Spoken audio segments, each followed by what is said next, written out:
Cette effervescence a donné naissance à une course au sang entre les deux superpuissances scientifiques de l'époque.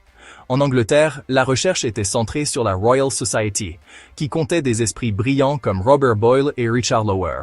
C'est Lower, un médecin de Cornouailles, qui a fait le pas logique suivant. Si l'on peut injecter des médicaments dans le sang, peut-on aussi changer le sang lui-même? En 1665, dans une série d'expériences révolutionnaires et macabres, Lower a démontré de manière concluante que la transfusion sanguine était possible. Il a relié l'artère d'un chien à la veine d'un autre, permettant au sang de circuler entre eux. À la surprise de ses collègues, les deux chiens ont survécu.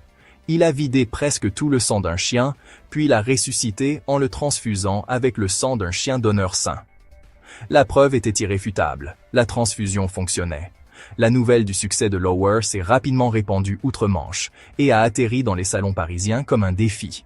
Ici, le paysage scientifique était dominé par la conservatrice faculté de médecine de Paris, profondément attachée aux traditions anciennes et méfiante envers les idées nouvelles.